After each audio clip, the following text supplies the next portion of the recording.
So I've just put together there some of the exam questions from the Leaving Cert there in the last 4 years, so 2016, 17, 18 and 19. You can see there that it commonly comes up. It comes up as short questions as well as kind of half questions. That one from 2016 is a half question, so that'll take a bit longer. The 17, 18 and 19 are short questions, so I think they're from probably question 4. But anyway, so I'll just go and have a look at how they're done. So if you look at 2019 there, you can see what's the oxidation number of sulfur in sulfur dioxide.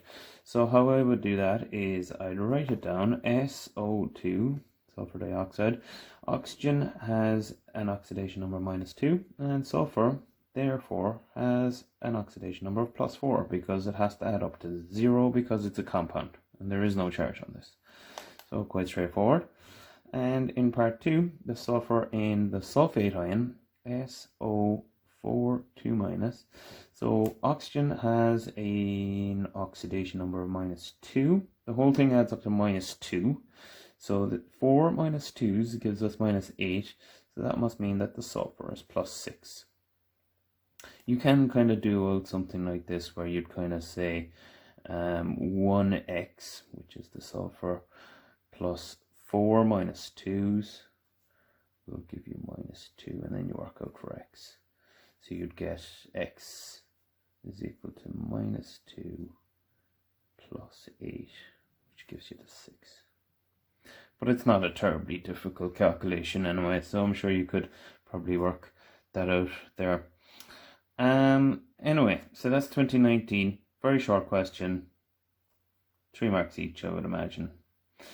Then on to question from 2018. There was quite a long kind of bit of text about the Rio Olympics there associated with this one.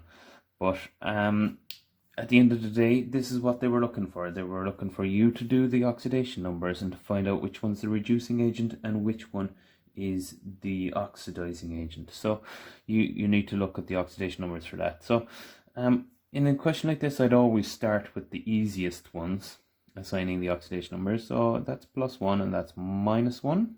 Straightforward. Water is always very straightforward, where the hydrogen is +1, the oxygen is -2.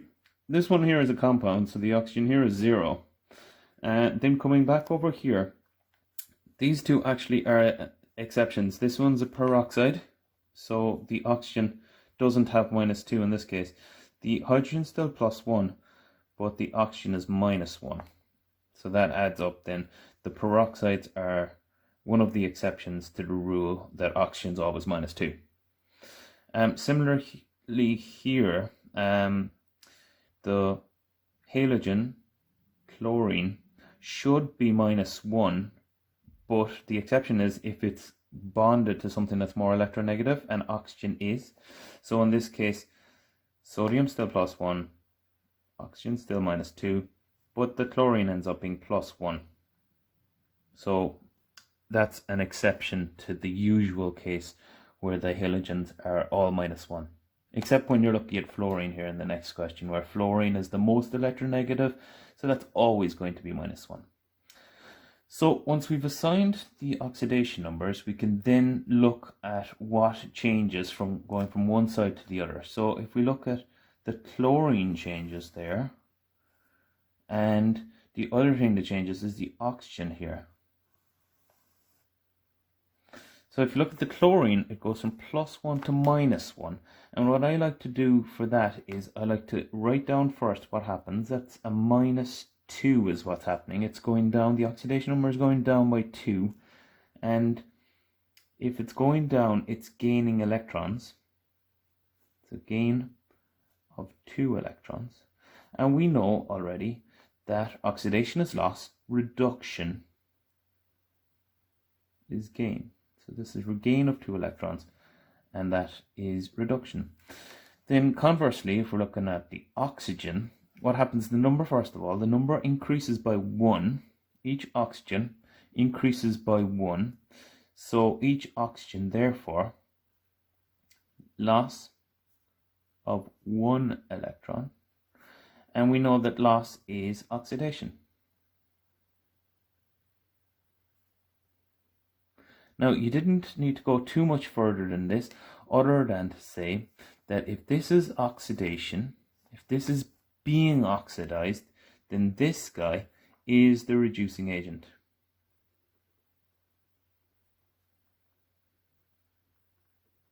Because reducing agents get oxidized. In this case, this is the oxidizing agent.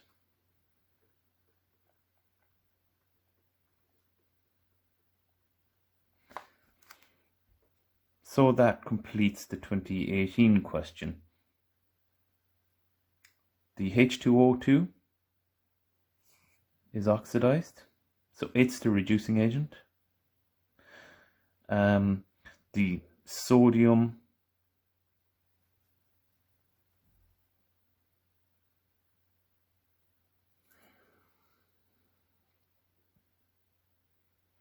Now, looking at 2017, this is another straightforward one like the one from 2019.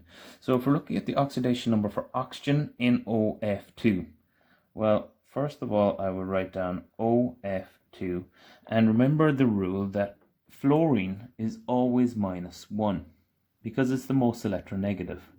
So for that reason, oxygen in this case is +2.